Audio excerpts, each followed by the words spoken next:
We're back with Dorothy Siron, and we were talking about crypto fraud. And everyone's talking about FTX. What due diligence can you do when you're talking about a field that's so new? Very little track record. The players and even the asset class. Against that backdrop, what are the due diligence lessons or lessons in general for compliance and legal based on the fallout of FTX?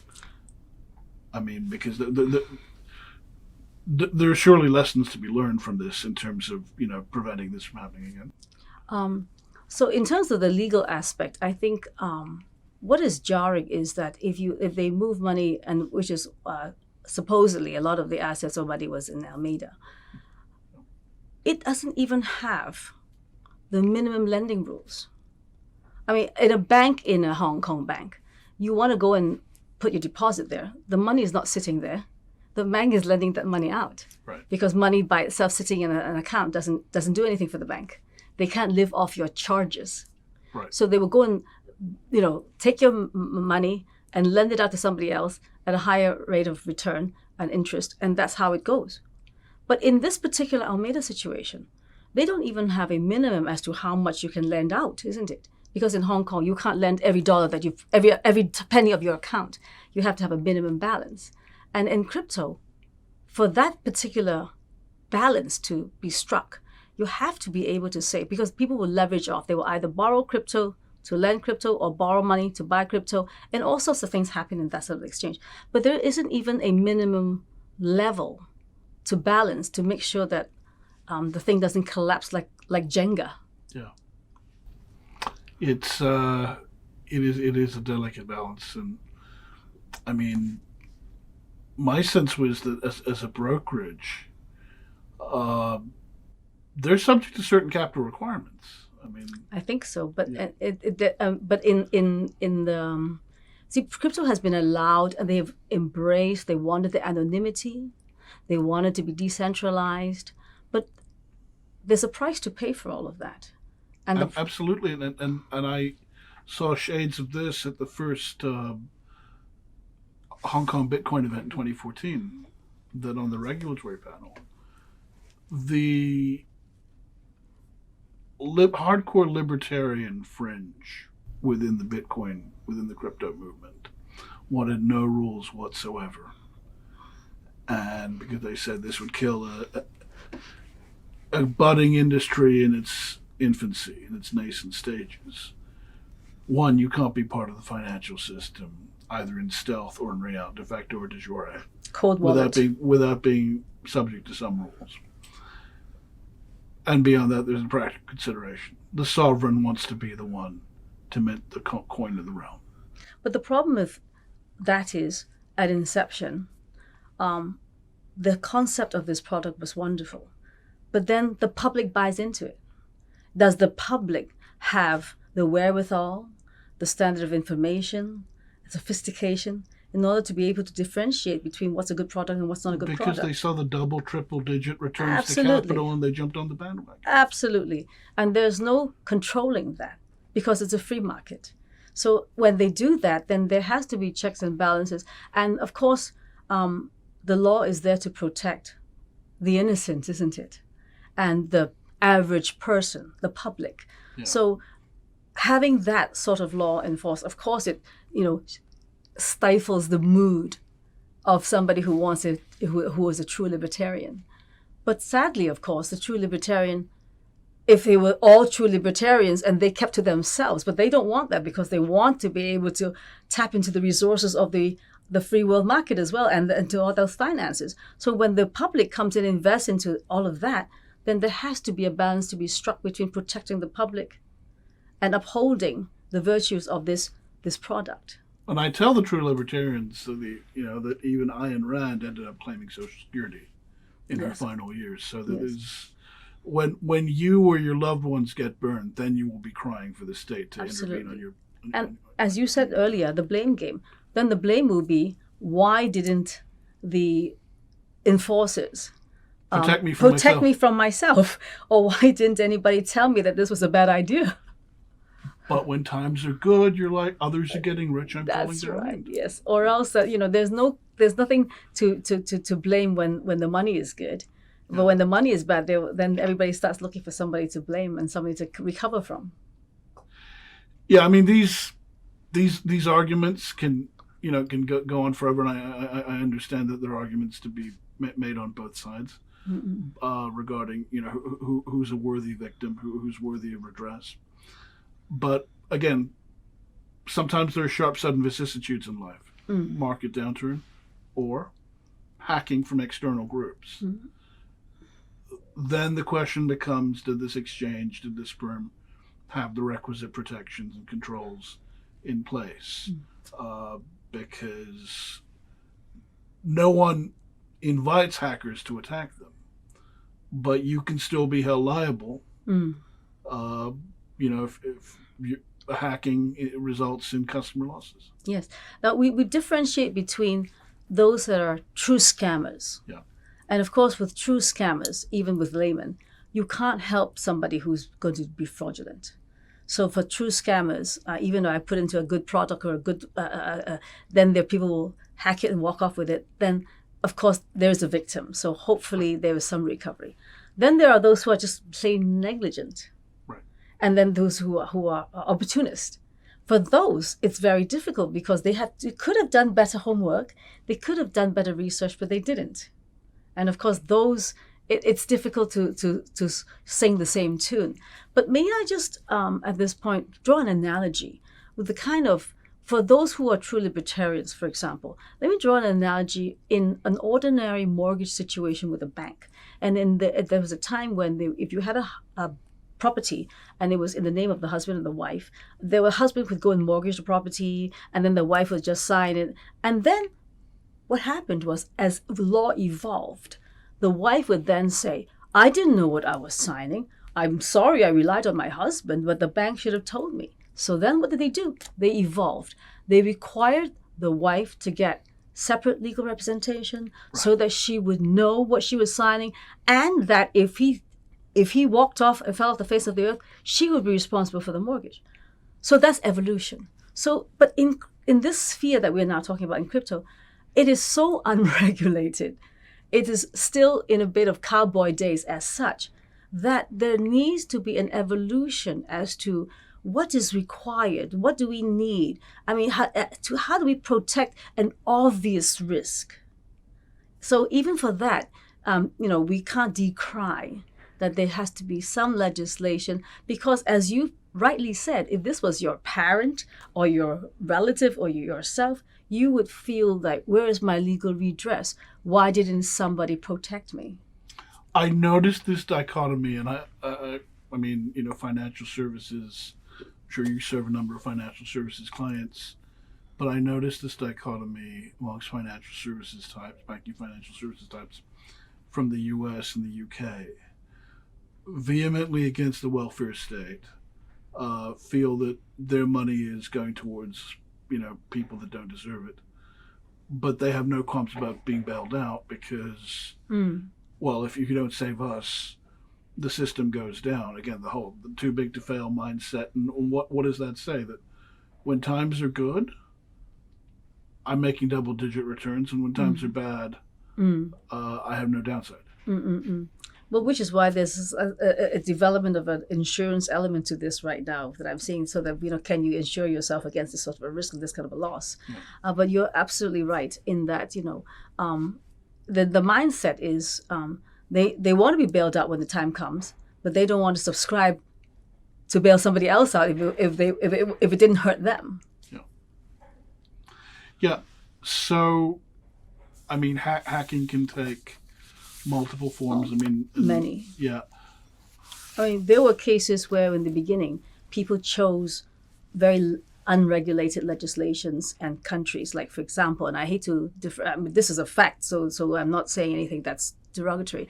Like there were some exchanges in Vietnam. Yeah. They said come and you know the story I'm talking about. You know the Mount Gox and all of those. Those are cases. I know people who got burned. Documented. That's right. Yeah. So then everybody subscribed to it, and this was the days when crypto was such a shining star. It was like it couldn't go wrong, right? And then overnight, everything sort of like evaporated.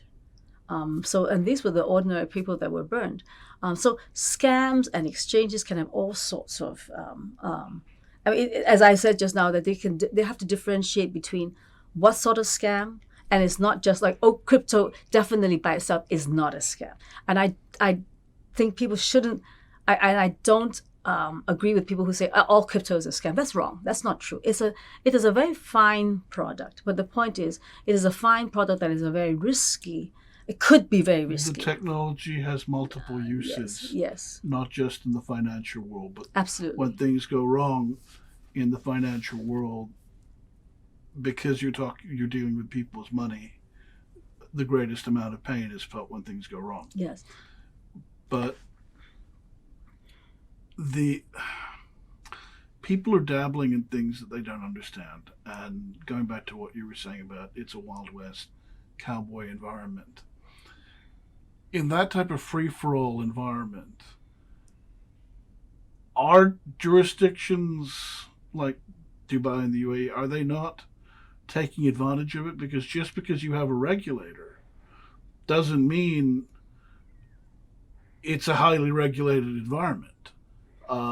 Just because you have a regulator doesn't mean it demands that much of them. In fact, people in this space seem to be flocking there because not much is expected of them. I think Dubai is amazing right now. It's really there's so much money flowing in. I'm sorry, you can just pick it up on the streets. It's distorting, the cost price structure for everyone. I know. And, if I were young, I would go to Dubai right now, tomorrow, simply because it's just amazing what can be done and how quickly things can be done and how much money is flowing in. And I think it's a fantastic success story. In terms of the legislation, I think eventually as it evolves, because, I mean, there's always good players, there's bad players. Right. There are the bad actors. You can't stop bad actors flocking as well to a place as successful as that. So eventually I'm imagining that, as with any sophisticated jurisdiction, that some legislation will crop up. And of course, it is a good thing. It is a good thing to have some legislation. Because the thing about VARA is, okay, the world's first virtual asset regulator speaks their language, gives them what they want. Well, maybe it isn't necessarily a good thing to give them what they want, because the insinuation, the implication in the eyes of some is you're going to bend over backwards and do just about anything to bring that money in. Mm. Whereas Singapore and Hong Kong are saying, no, we've got standards. Mm.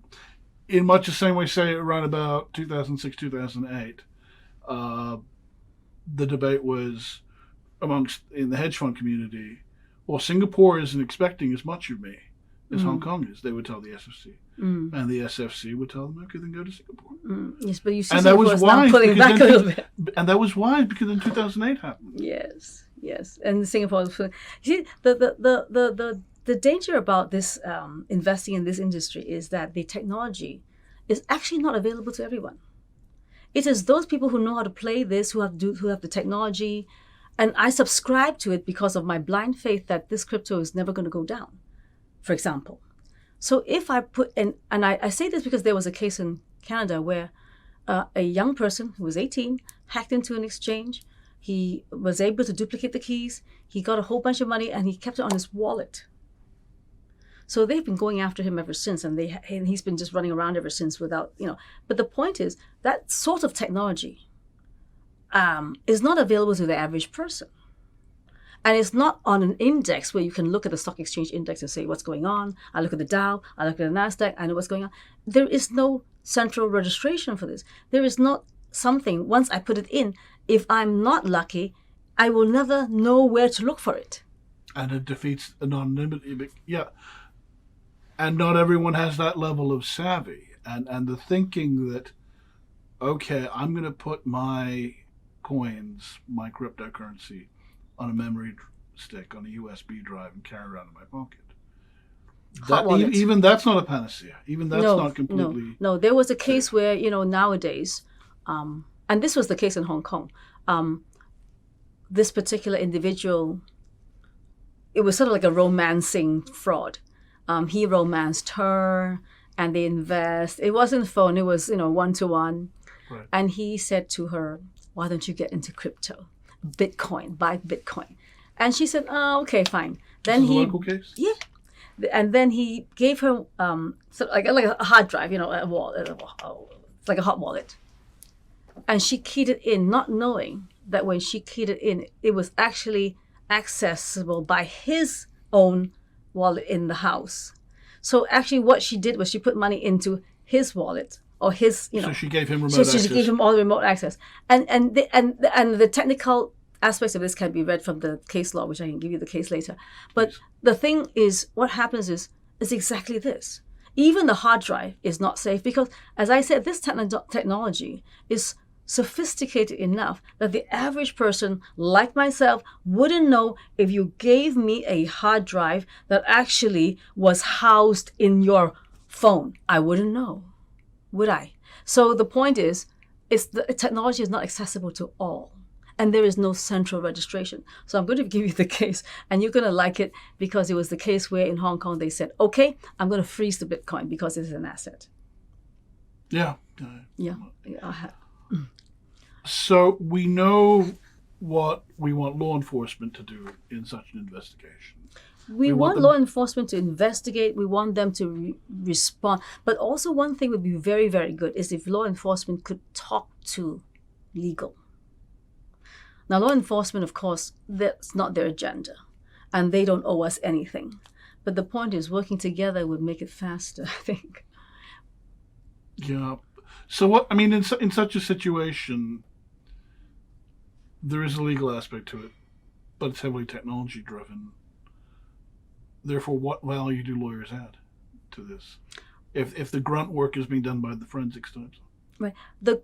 And I bring this back to my earlier discussion with you in the session, where I say the person who's hanging on to the crypto is looking around and saying, "Okay, I know A is the good guy and B is the bad guy, and now there's a freeze on it.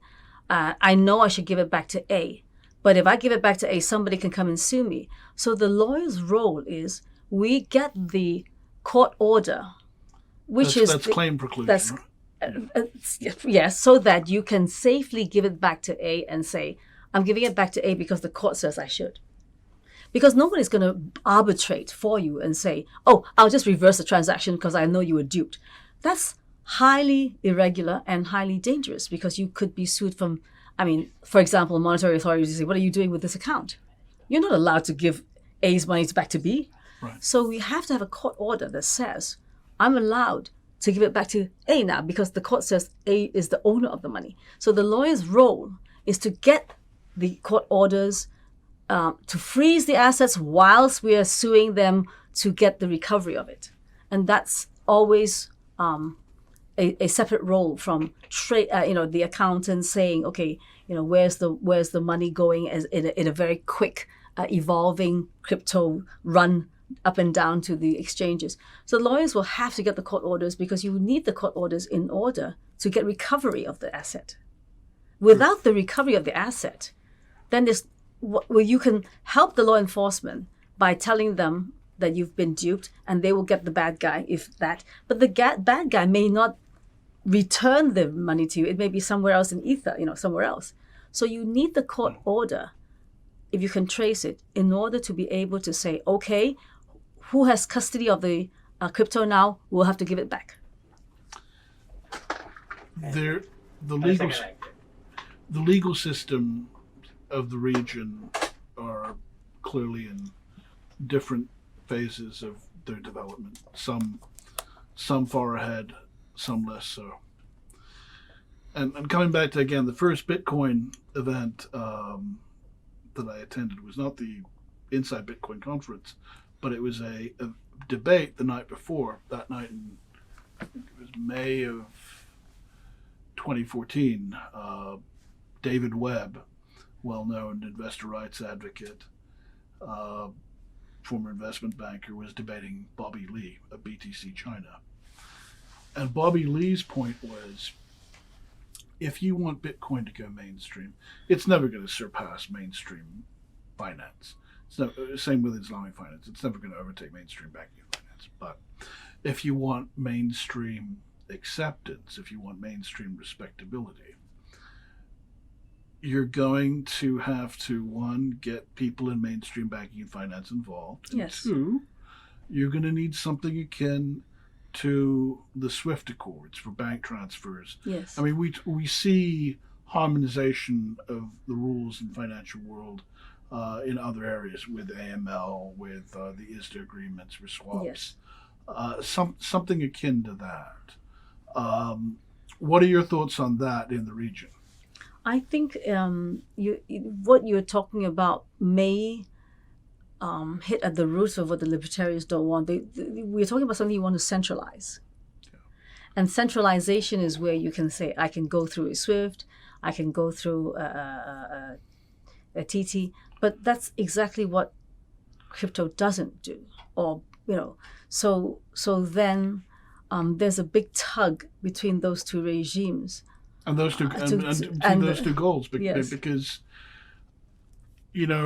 banks want to avail themselves of distributed ledger technology. Mm. But what's good for the industry may not necessarily be good for a particular institution. Yes. They want their own closed circuit Yes. distributed ledger, Yes. as opposed to an open industry-wide distributed ledger.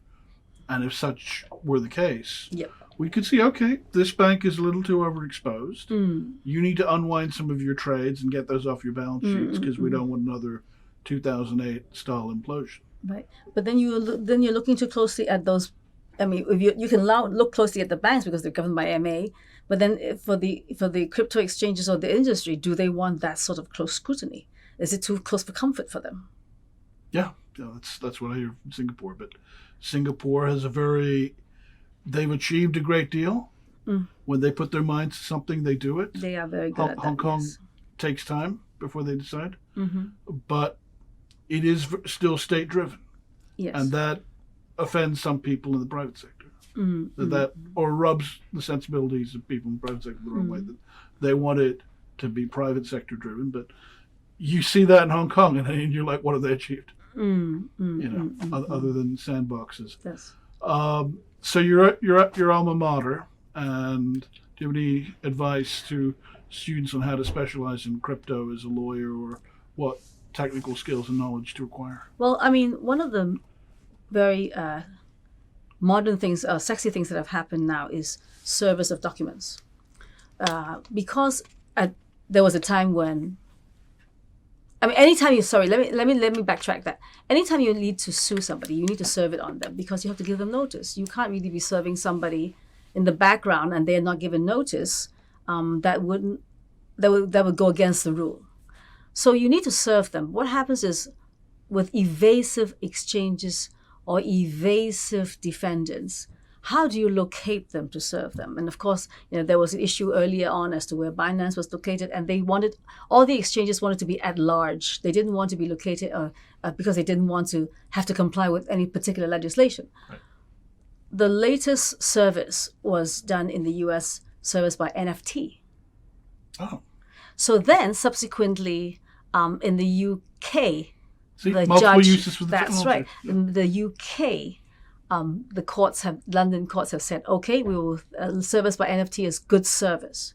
So going back to your question is, what does the law student need to think now? Well, I mean, even for myself, when I recruit, I may no longer need to recruit somebody who is just a lawyer. I need to recruit coders. How am I going to serve the document by NFT if none of the lawyers know how to do this? So, I mean, we really need to embrace the technology, first of all. So, and this is an ever-changing landscape. To be able to code, to be able to know the technology.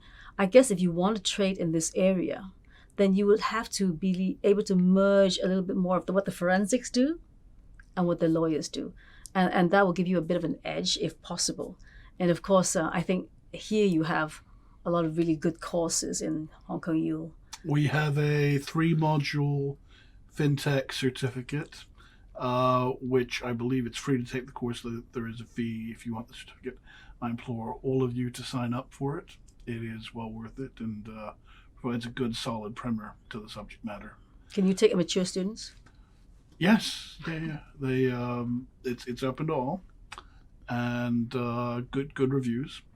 It was the first of its kind in Asia when it came out, and no shortage of people. I mean, it is it's a good, solid primer, because the problem with too many online programs of this nature is they're meant for techies, and most lawyers are not techies. But Other you than have to immerse the it a IP bit, lawyers I know. Most of them are not techies. So, I mean, as our time draws to a close, is there anything you'd like to share? Anything you feel we didn't discuss? I think that this was a really good exchange. I thank you for having me on the podcast, and I encourage students to embrace this area of practice. It is an element of asset recovery, not the only element, of course, but it is up and coming. Keep an eye on this space. And of course, in the whole procedure, you, as a practitioner, you will have to still go through the courts. So, be familiar with those rules and how you go about that. And thank you very much for having me. Thank you, Dorothy. Thank you. And thank you to all of you out there for joining us. Please come back again.